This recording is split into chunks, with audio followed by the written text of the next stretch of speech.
오늘 우리가 읽은 말씀은 사도행전에 나오는 첫 설교입니다. 지금 우리가 앞에 말씀에 그 1장 말씀에서 보았던 말씀은 예수님께서 예루살렘을 떠나지 말고 이곳에서 내가 약속한 곳이 올 때까지 있으라라고 말씀하세요. 그리고 그들은 무엇을 합니까? 기도를 합니다. 열심히 기도를 하였습니다. 그러면 그 예수님께서 이 기도 그 약속한 곳을 기다리라고 했을 때에 예수님께서 약속하신 것이 무엇입니까? 성령입니다. 그리고 그들이 이 약속한 날 때까지 무엇을 했었냐면 기도를 하였었죠. 그러나 우리가 누가복음 말씀에 보게 되면 기도만 한 것이 아니라 예루살렘 성전에 왔다 갔다 하면서 찬양도 하고 예배도 드리는 그러한 것들을 그들이 하였음을 우리가 또한 볼 수 있습니다. 그러나 이들이 분명한 것은 함께 모여서 기도하고 주님을 예배하는 가운데에 주님이 약속한 것을 기다렸다라는 그러한 사실입니다. 그리고 이렇게 그렇게 기도하는 중에 놀라운 일이 벌어졌어요. 어떤 일이 벌어졌습니까? 성령이 그들에게 임하신 것이었습니다. 성령의 임하심. 이 사도행전 2장 말씀은 신약교회의 시작을 의미합니다. 그 전까지는 예수님께서 오셔서 직접 그들에게 말씀을 전하여 주셨지만 이제는 예수님께서 승천하시고 나서 그 예수님께서 약속하신 성령이 오심으로 말미암아 교회의 시대가 시작되어진 것입니다. 성령과 함께 교회는 시작되었습니다. 성령이 임하셨을 때 일어난 일이 무엇이었을까요? 우리가 그 앞에 말씀에 보게 되면 큰 소동이 벌어지게 되어지죠. 방언을 하는 그러한 일들이 벌어지게 되어집니다. 방언을 하는데 이게 놀라운 일이 무엇이냐 하면 오늘날 우리가 말하는 그 방언이 아닙니다. 오늘날 우리가 방언하게 되면 무슨 기도하는지 잘 모르잖아요. 그렇죠? 근데 이때의 방언은 무엇이냐면 모든 사람이 똑똑히 들을 수 있는 그 방언이었습니다. 그러니까 방언이라기보다는 언어를 말하게 하신 것입니다. 그래서 이러한 오순절과 같은 이러한 이적은 딱 한 번 단회적인 것밖에 없습니다. 예수님이 한 번 임하신 것과 같이 이 교회의 시작은 성령이 이렇게 임하셔서 시작하게 하신 것은 단회적인 사건입니다. 우리가 오순절 이 성령이 임하신 것 같은 성령의 충만함은 기다려야 되지만 이것이 다시 반복된다라고 기대하면 안 됩니다. 그거는 더 이상 있지 않아요. 그러나 분명한 것은 무엇일까요? 성령이 우리 안에 성령의 시대가 시작되었기 때문에 성령께서는 오늘도 일하시는 줄 믿으시기를 바랍니다. 근데 이렇게 방언을 하였을 때 놀라운 일이 벌어지죠. 왜냐하면 방언을 하는 사람이 놀라는 게 아닙니다. 듣는 사람이 놀라요. 우리는 방언을 하게 되면 내가 놀라잖아요. 그렇죠? 내가 이 방언을 하네 하면서 내가 놀라는데 사실은 그렇지 않습니다. 이 시대에 일어났던 이 방언을 보고선 이스라엘에 왔던 그 모든 사람들이 크게 놀랍니다. 왜 그렇습니까? 이 120명의 성도들이 방언하는 게 아마 다 달랐던 것 같습니다. 아마 사람마다 다 달랐을 것 같아요. 왜냐하면 이들이 여러 가지 언어들, 오늘 그 말씀에 보게 되면 이 바벨론 메소포타미아서부터 시작해갖고 이 뭐 메데, 바사 뭐 여기거든요. 하면 이란, 이라크, 뭐 터키에서 이렇게 시계 반대 방향으로 해갖고 이 아프리카까지 해서 로마가 점령하고 다스리고 있는 그 모든 지역의 그 방언들을 다 이들이 이야기하는 겁니다. 이스라엘 사람들이 이 디아스포라 유대인으로서 전 세계 다 로마에 다 퍼져 있었기 때문에 근데 놀라운 게 뭐냐면 자신들이 고향을 그 자신들이 살던 데서 왔으면 그 언어를 들을 수가 없는데 이곳에서 그 언어를 듣는 겁니다. 근데 이게 그 언어만 듣는 게 아니라 모든 사람이 다 자기 언어로다 이것을 듣기 시작하는 거예요. 그냥 난리가 날 수밖에 없죠. 너도 들었어? 너도 들었어? 뭐 이게 그냥 난리가 날 수밖에 없는 그런 상황이죠. 근데 이것은 무엇이라고 합니까? 성경에서는 하나님의 큰일이라고 이야기합니다. 하나님의 큰일. 우리는 큰일 하게 되면 뭐 다른 것을 이야기하는데 하나님의 큰일은 무엇일까요?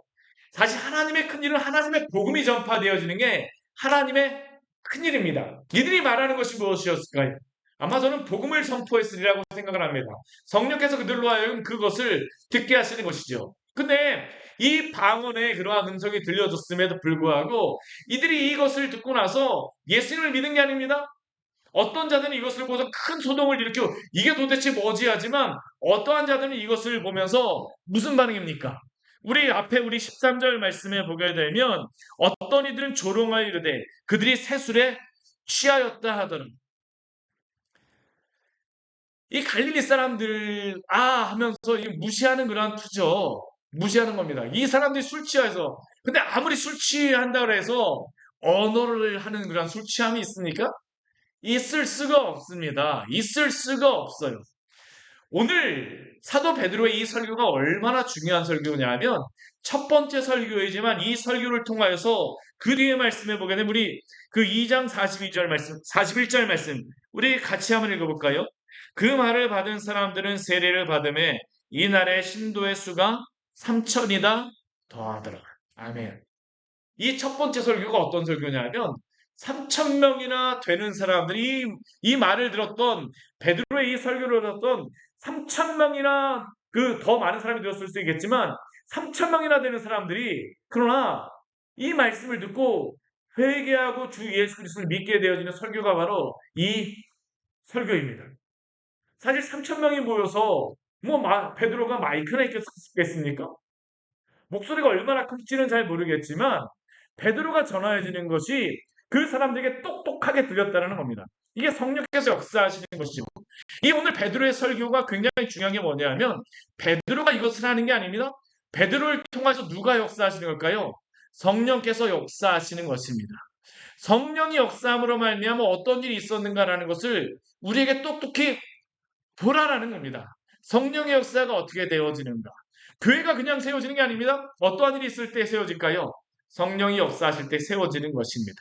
성령께서 허물과 죄로 죽어있던 영혼들을 살리시는 것이죠.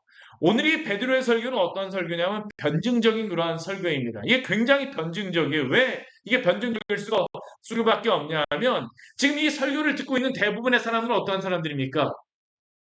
지금 유대인들이잖아요. 그렇죠? 이 유대인들은 6월절부터 오순절까지 대부분 있었던 그러한 유대인들입니다.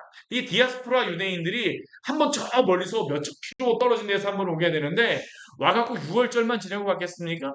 50일이 지나고 나면 오순절이 있기 때문에 오순절까지 머물러 있던 사람이 굉장히 많았었습니다. 오늘 말씀에도 보면 그게 나오고 있죠. 이 6월절부터 시작해서 오순절까지 있었던 사람들. 그럼 6월절에 있었던 그 사람들은 무엇을 보았을까요? 예수님이 십자가에 못 박히시는 것을 보았을 것입니다. 그리고 그 사람들은 어떤 사람들이었을까요? 예수님을 십자가에 못 박으라고 외쳤던 사람들입니다. 근데 그 사람들은 어떻게 됩니까? 3천 명이나 되는 사람들이 회개하고 주께로 돌아오게 되어집니다. 원수도 이런 원수가 없고 적대적인 사람들이 이런 적대적인 사람들이 없는데 이들이 변화되어서 예수를 믿고 회개하게 되어집니다. 어떻게 이러한 일들이 있습니까? 성령께서 역사하시기 때문이죠. 그래 오늘 이 말씀을 보게 되면 베드로가 이들의 죄가 무엇인가를 똑똑히 밝혀주는 그러한 설교입니다. 이들은 지금 이들의 그 방언하는 소리를 들었을 때 이들이 하는 반응은 이 갈릴리 사람들이 술 취해 있다랍니다. 못 배운 사람들이 어떻게 뭘 이야기하는지는 잘 모르겠지만 어떻게 해서 말하는지 모르겠지만 술 취해서 하는 소리인가 보다. 예수 나부랭이들 딱 이거죠. 무시하면서 하는 소리가 바로 이들의 이야기입니다. 저들이 술 취하여서 이 일을 한다. 근데 오늘 이들을 대하여서 베드로가 11사도와 함께 일어섭니다. 오늘 제가 설교할 때에 여기에 11명의 그러한 여러 성도들이 함께 서 있는 것과 비슷하겠죠. 그렇죠? 함께 있는 이 11명의 사도들 함께 서서 베드로와 함께 이 설교할 때에 함께 서 있죠. 그 가운데에 베드로가 이야기합니다. 유대인들과 예루살렘에 사는 모든 사람들아, 이 일을 너희에게 알게 할 것이니 내 말에 귀를 기울이라. 이 일을 너희에게 알게 할 것이니 무엇을 알게 할까요? 이들이 술 취하여 사는 것이 알다라는 것입니다. 그리고 이들이 지금 이 적대적으로 가지고 있는 이 마음이 어떠한 마음인가를 이들에게 지적하며 말하는 것입니다. 베드로가 오늘 14절 말씀에 보면 말하죠. 때가 제3시니 지금 제3시는 시간으로 우리나라 시간으로 하면 몇 시일까요? 6시간을 더하기 때문에 아침 9시입니다. 자, 지금 때가 제3시이기 때문에 우리가 술 취한 것이 아니다라고 이야기를 하죠. 이들이 말하는 것을 알았습니다. 우리가 술 취한 것이 아니다. 우리가 술 취해서 이러한 것들을 하는 것이 아니다. 그러면 이들이 지금 말하고 있는 이 방언의 그런 것은 무슨 의미일까요? 그냥 베드로가 자기의 이야기를 합니까? 아닙니다.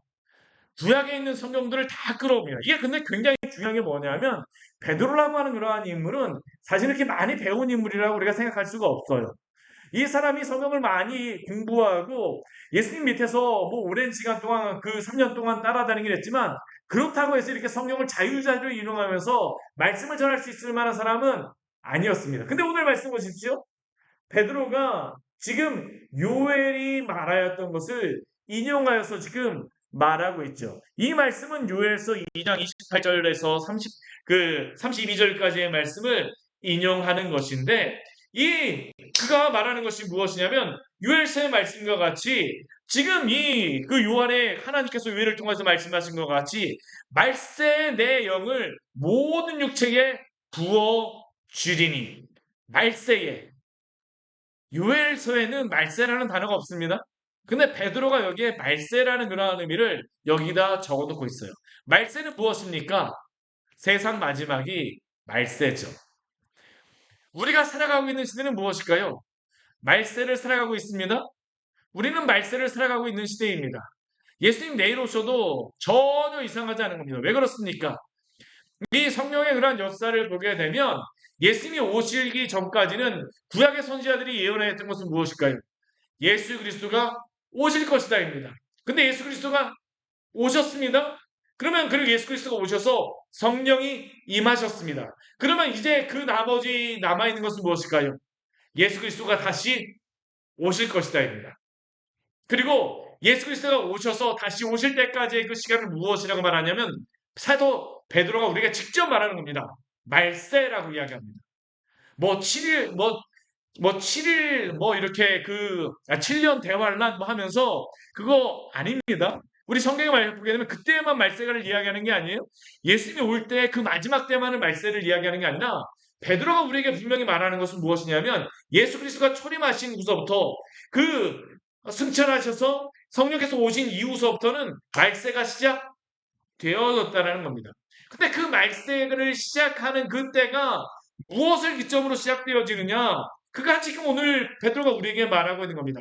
말세 내가 내 영을 모든 육체에게 부어 주리니 내 영, 하나님의 영, 성령을 모든 육체에 부어 주리니 성령이 물론 구약에서도 오셨습니다. 그러나 그때에는 특별하게 어떤 사건을 통해서만 어떤 한순간에만 성령께서 임하셨습니다. 어떤 특별한 사람에게만 임하셨어요. 근데 말세 때에는 무엇입니까?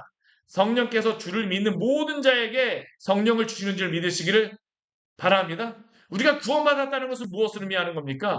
성령이 보증이 되어 준다는 겁니다. 성령이 우리 안에 내주하신다는 게 바로 우리가 구원받았다는 의미입니다. 우리가 우리가 뭐 전셋집에 뭐 돈을 이렇게 미리 내게 되면 그러면 그 집에 우리가 먼저 계약금을 내게 되면 그 집을 분명히 들어갈 수 있다는 약속이 있는 것처럼 지금 이 성령이 우리에게 보증이 되어 주셔서 우리 안에 내주하셨다는 의미가 바로 그것입니다. 우리가 성령이 내주하심으로 말미암아 우리는 하나님의 백성이라는 게 증명이 되어진 것이에요. 그럼 어떻습니까? 그 사람은 죽어도 천국 가는 겁니다. 그런데 이 마지막 때에 특별히 이 말세에는 내 영을 모든 육체에 부어주셔서 그때에 어떠한 일들이 일어나게 하시겠다라고 주님께서 말씀한 요해를 통해서 말씀하셨냐면 오늘 그 뒤에 보면 분명히 나오죠. 자녀들은 예언할 것이요. 너희의 젊은이들은 환상을 보고 너희의 늙은이들은 꿈을 꾸리라.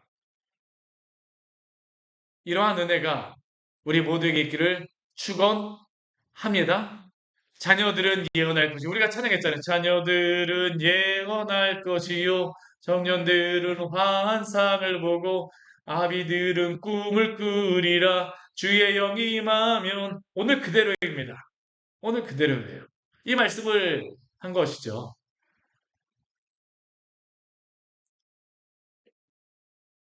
그리고 베드로가 계속해서 인용합니다. 내 영을 내 남종과 여종들에게 부어주리니 그들이 예언할 것이요.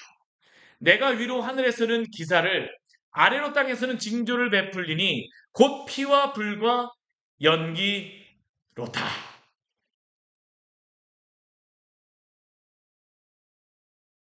왜 이것을 왜 이것을 지금 베드로가 말하고 있을까요? 지금 이들이 방언을 하고 하나님의 그러한 그 성령이 임한 가운데에 이렇게 하는 것은 술 취한 것이 아니다라는 겁니다. 말세가 시작되어졌다는 겁니다.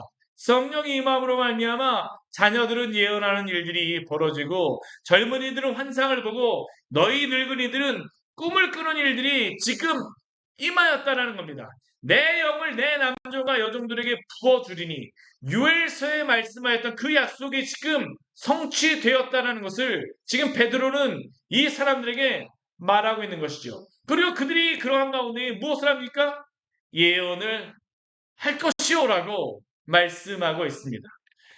그리고 또 내가 위로 하늘에서는 기사를 아래로 땅에서는 징조를 베풀리니 곧 피와 불과 연기가 일어나는 그러한 일들이 있을 것이다라고 말씀하고 있죠. 주의 크고 영화로운 날이 이르기 전에 해가 변하여 어두워지고 달이 변하여 피가 되리라. 그러한 가운데서 구원받을 수 있는 방법은 무엇입니까? 누구든지 주의 이름을 부르는 자는 구원을 받으리라 하였느니라. 이 말씀은 무엇일까요? 오늘 지금 이 오순절에 이들이 지금 방언하고 있는 그러한 것과 함께 지금 이 예수 그리스도의 그 사역에 대하여서 지금 베드로는 말하고 있는 것입니다.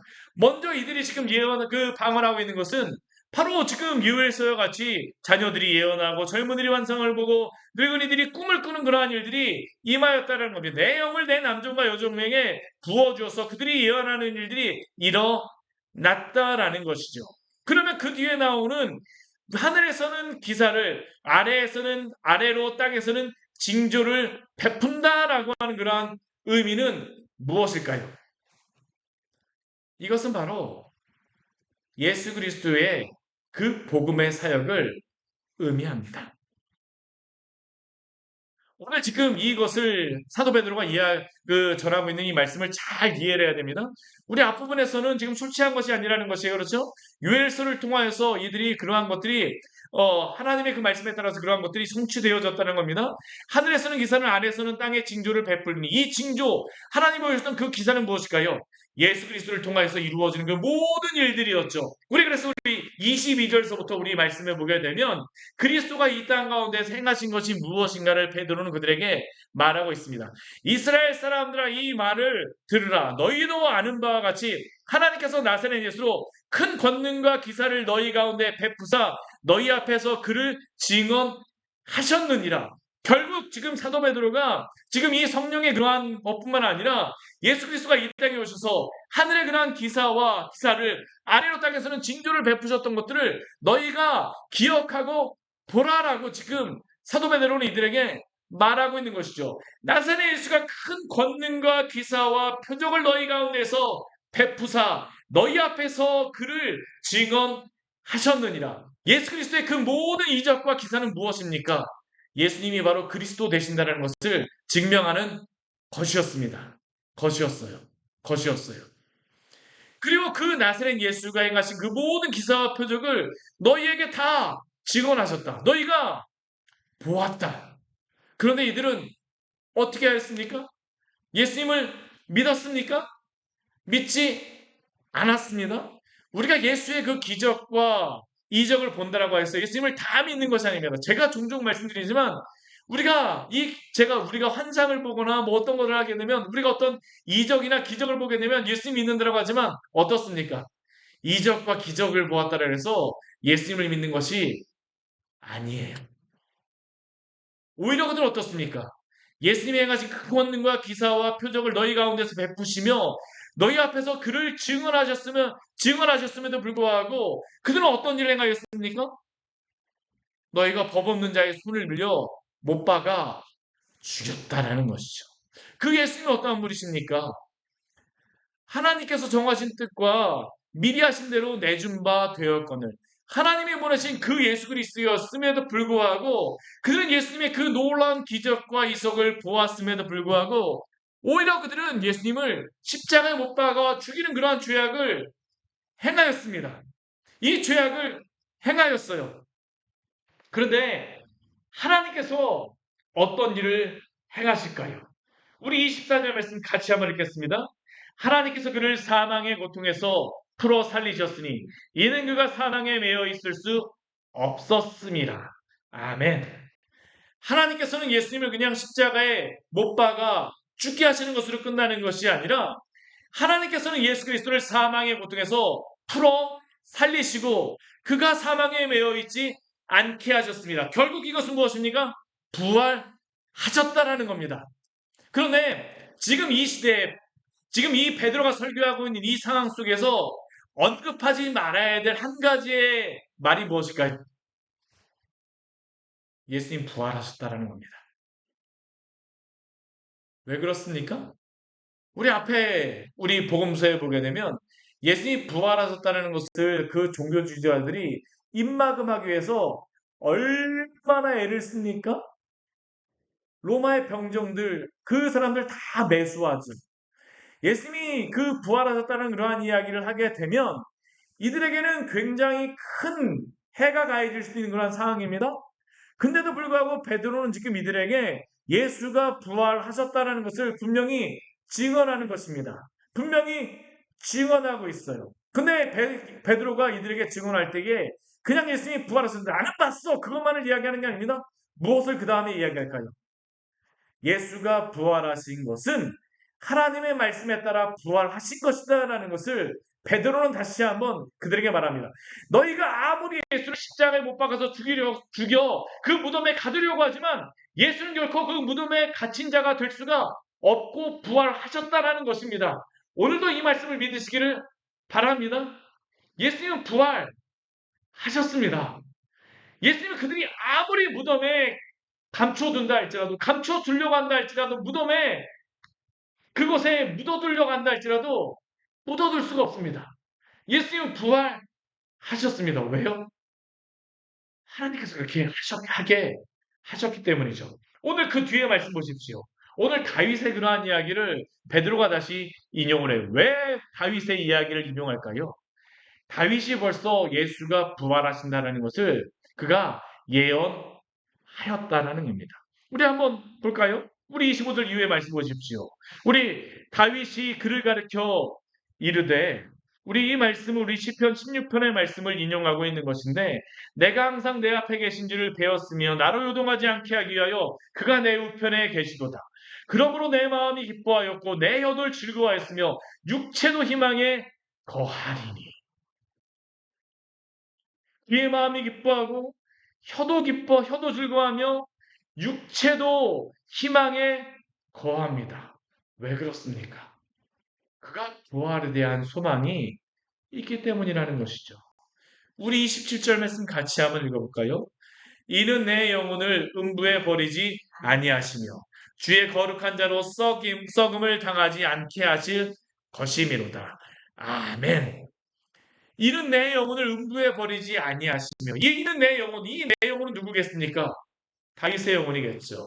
내 영혼을 음부에 버리지 아니하시며 근데 이 뒤에 보게 되면 다윗의 영혼만을 이야기하는 것이 아니라 그 뒤에 보게 되면 주의 거룩한 자로 썩음을 당하지 않게 하실 것이다 라고 말하고 있습니다.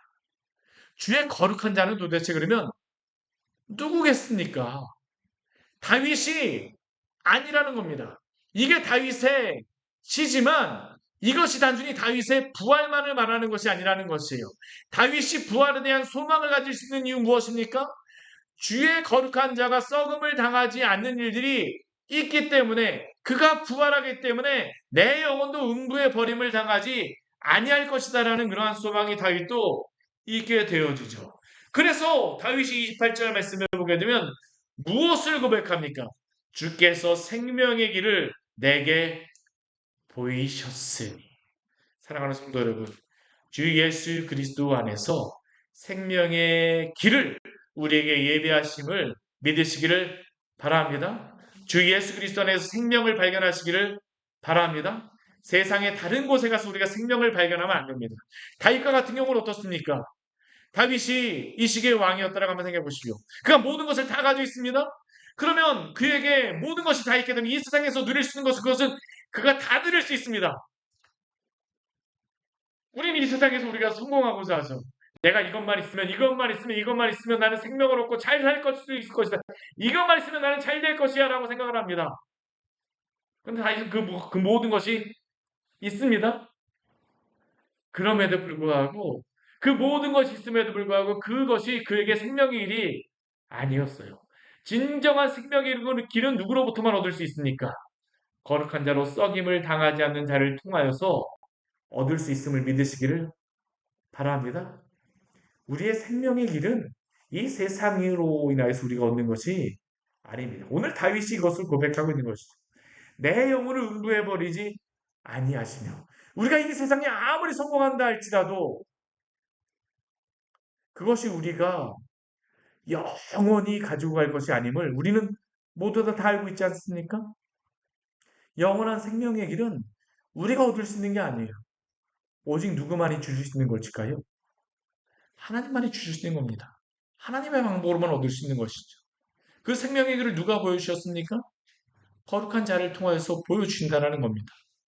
오늘 그 뒤에 말씀을 보십시오. 29절 말씀을 보게 되면 다윗의 그러한 이야기를 인용하고 난 다음에 베드로가 이렇게 얘기하죠.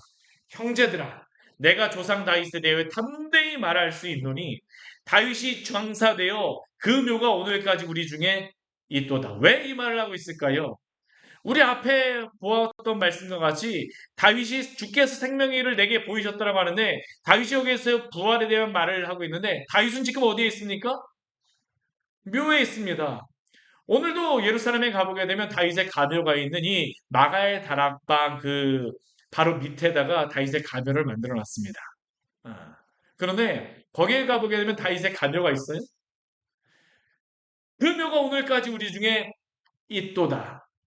아직까지도 다윗은 부활하지 않았습니다. 생명의 길이 그에게 아직까지 보이지를 않아요. 그러면 다윗은 이 생명의 길을 어떻게 얻을 수가 있습니까? 그가 스스로 부활하는 것을 통하여서가 아닙니다. 누구를 통하여서일까요? 부활하신 자를 통하여서 생명을 얻게 되는 줄 믿으시기를 바랍니다.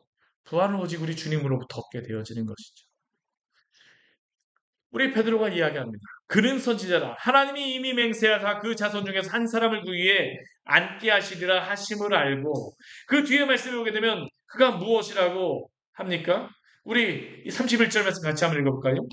미리 본 거로 그리스도의 부활을 말하되 그가 음부의 버림이 되지 않고 그의 육심이 썩임을 당하지 아니하시리라 하더니 앞에 다윗이 우리에게 알려주었던 그 시편은 결국 누구의 부활에 대한 시편이라는 것입니까? 예수 그리스도의 부활에 대한 시편이라는 것이죠.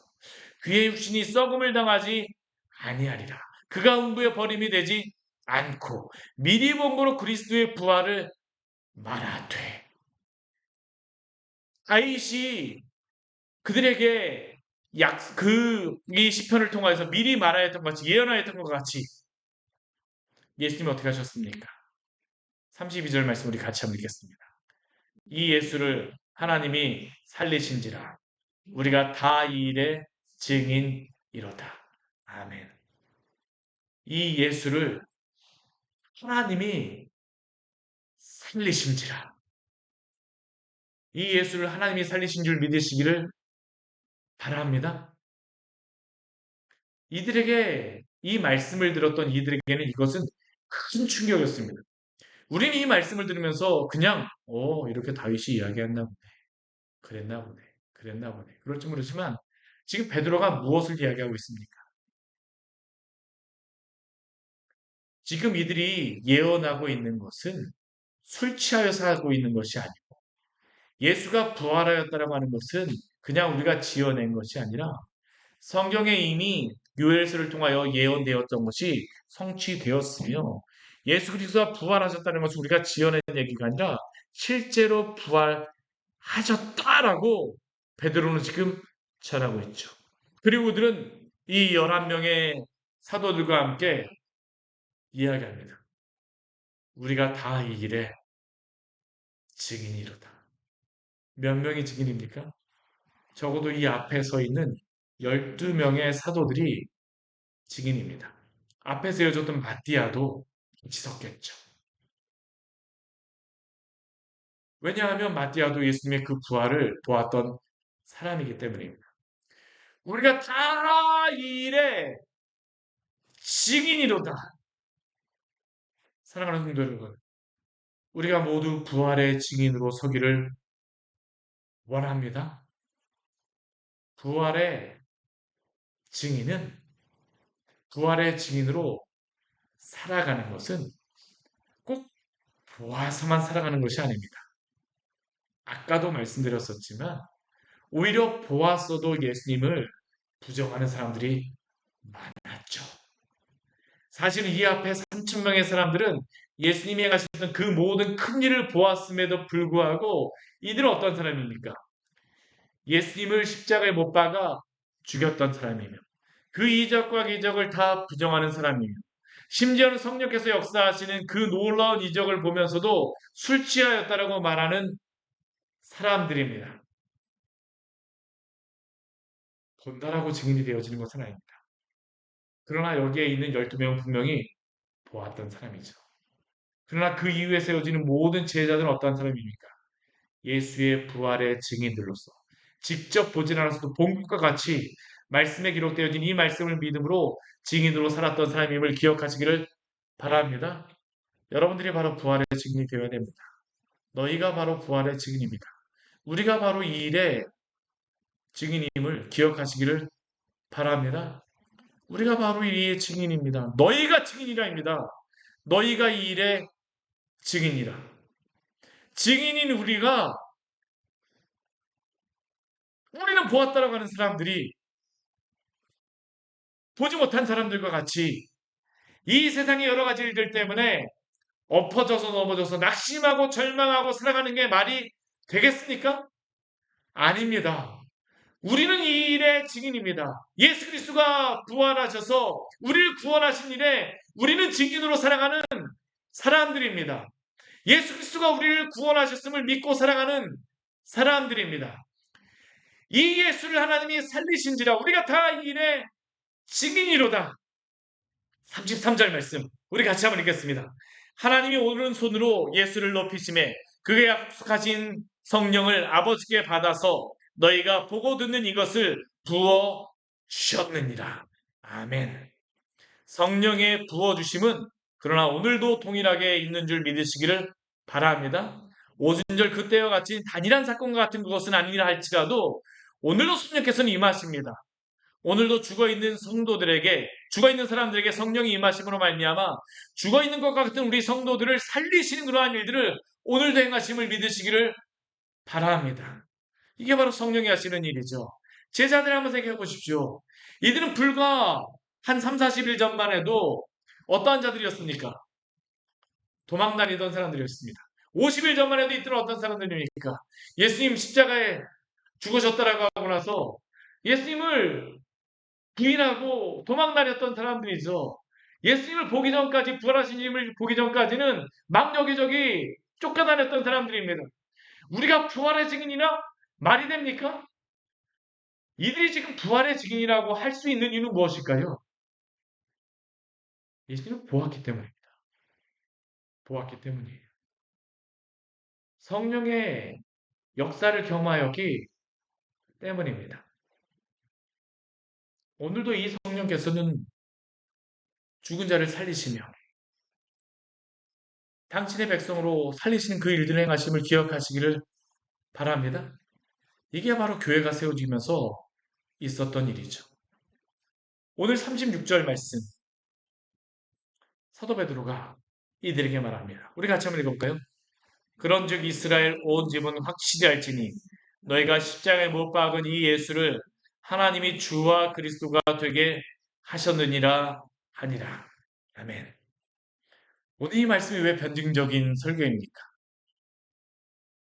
이 사람들 지금 이 설교를 듣고 있는 이 3천 명이 넘는 그러한 사람들은 어떤 사람, 술 취하게 따라가는 사람들은 어떤 사람들입니까? 예수 그리스도의 십자가에 못 박은 사람들입니다. 그런데 사도 베드로는 이들에게 분명하게 외칩니다. 그런즉 이스라엘 온 집은 확실히 알지니. 그런즉 광야의 샘교의 모든 성도들은 확실히 알지니 너희가 십자가에 못 박은 이 예수를 하나님이 주와 그리스도가 되게 하셨느니라. 아멘.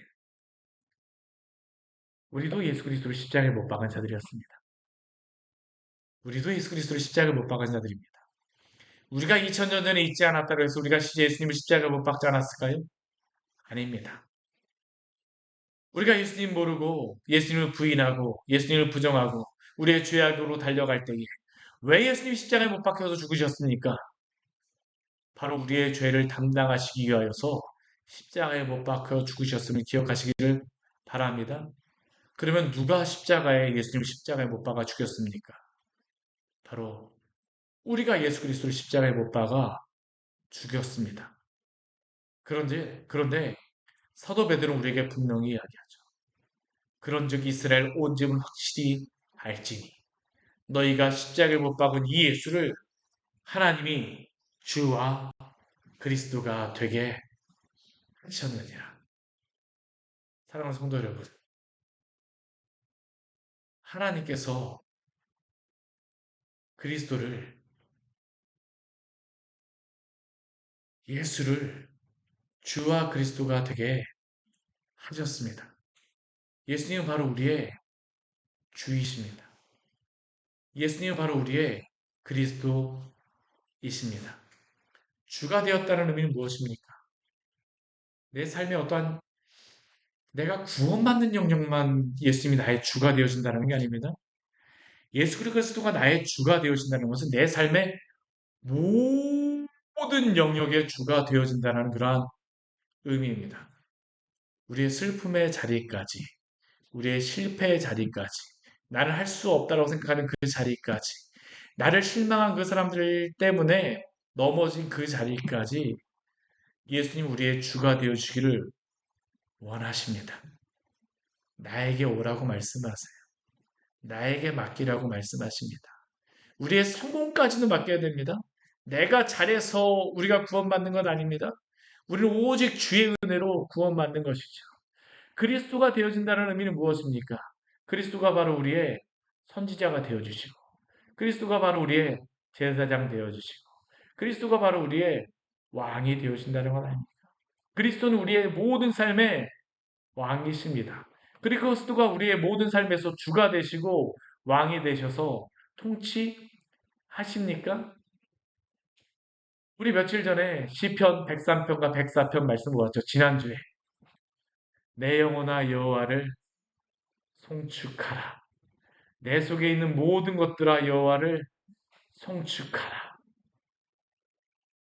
여호와를 송축하며 살아가십니까? 우리가 송축할 제목이 있어서가 아닙니다. 찬양할 제목이 있어서 아닙니다. 그리스도가 우리의 주와 그리스도가 되어 주셨기 때문에 우리가 주님을 찬양하며 송축하며 살아가는 것입니다. 우리의 모든 삶까지도 이끌어 주시고 인도하여 주실 것입니다. 이것을 믿는 자들은 어떻게 될까요? 3천 명이나 되는 사람들이 그 죄의 길에서 회개하여서 주 예수 그리스도를 믿게 되어지는 것입니다. 이 3천 명의 사람들이 이제 어떻게 될까요? 이들이 이제 함께 모여서 기도하기 시작하는 겁니다. 이들이 이제 어떻게 됩니까? 이 3천 명의 사람들이 디아스포라 유대인들이 전 세계 곳으로 다 흩어집니다. 그래서 이들이 어떻게 될까요? 예수가 바로 주와 그리스도이시다라는 것을 외치게 되어지는 겁니다. 사도 바울이 복음을 전하러 갔을 때에 회당 가운데에서 사도 바울과 함께하였던 그러한 사람들이 있습니다. 때로는 사도 바울이 가지 않았을 때도 로마 같은 경우에는 이미 교회가 세워졌어요. 어떻게 교회가 세워졌을까요? 이 사람들을 통하여서입니다. 이 사람들을 통하였습니다. 사랑하는 성도 여러분, 주 예수 그리스도가 부활하셨습니다. 우리가 다 이 일의 증인입니다. 산자와 같이 행동하지 마십시오. 예수님 부활하신 것 같아. 아닙니다. 우리가 만약 예수님 부활하신 것 같아 라고 하고 살아가게 되면 우리가 증인입니까? 아닙니다. 그렇게 살아가지 마십시오. 우리는 다 이 일의 증인입니다. 같이 기도하도록 하겠습니다. 우리 오늘 말씀 같이 우리 기억하시면서 기도하기를 합니다. 오늘 베드로를 통하여서 이들에게 변증적인 설교를 하고 있죠. 이들은 베드로와 예수님의 그 함께하였던 이 제자들 사도들이 술 취한 자라고 이야기합니다. 아니죠. 술 취한 자들이 이러한 사람들에게 가서 복음을 전하는 게 쉽습니까? 아닙니다. 그럼에도 불구하고 베드로는 전하였어요. 베드로의 능력이 아닙니다. 불과 얼마 전까지만 해도 누가 크냐라고 했던 그 베드로가 이를 감당할 수가 있습니까? 아닙니다. 성령께서 하시는 것입니다. 베드로는 통로입니다. 베드로조차도 하나님이 이렇게 사용하셨습니다. 우리랑 못 사용하실까요? 저는 12명의 제자를 예수님께서 그렇게 택하신 이유가 있다고 생각을 해요. 변변찮잖아요. 왜 그럴까요? 그럼에도 불구하고 하나님께서 사도로 사용하십니다. 예수님이 사도로 사용하십니다. 교회를 세우는 기둥이 되어져요. 우리는 이 사람 같은 사람들이 될 수가 없습니다. 근데 이 사도들조차도 어부와 같은 자들을 주님께서 택하셔서 사도로 삼아 주십니다. 이 이야기는 무엇일까요? 주님이 사용하시는 박대기와 같은 우리들도 사용하실 수 있다라는 겁니다. 이 시간 우리 주님 앞에 우리 같이 기도하기를 합니다. 문제는 우리가 얼마나 능력이 있느냐의 문제가 아닙니다. 우리의 정말 문제는 우리가 성령에 붙잡혀져 있느냐, 성령에 충만하냐의 그러한 문제입니다. 이 3천 명의 사람도 이 설교를 듣고 나서 변화되어집니다. 목숨을 바칩니다. 왜 그렇습니까? 성령의 충만함을 입었기 때문입니다. 오 주님, 우리 안에 이러한 일이 있게 하여 주시옵소서. 우리가 정말로 성령의 충만함을 하나님 아버지 소망하며 나아가오니 우리 힘으로는 할 수 없습니다. 주께서 능력을 허락하여 주십시오. 이 일을 감당하게 하여 주시옵소서. 주의 이 일을 하나님 아버지 감당해야 되는 저희는 능력이 없습니다. 우리의 그 교회 일뿐만 아니라 우리에게 있는 여러 가지 일들도 주님이 능력 주셔야지 감당하는 겁니다.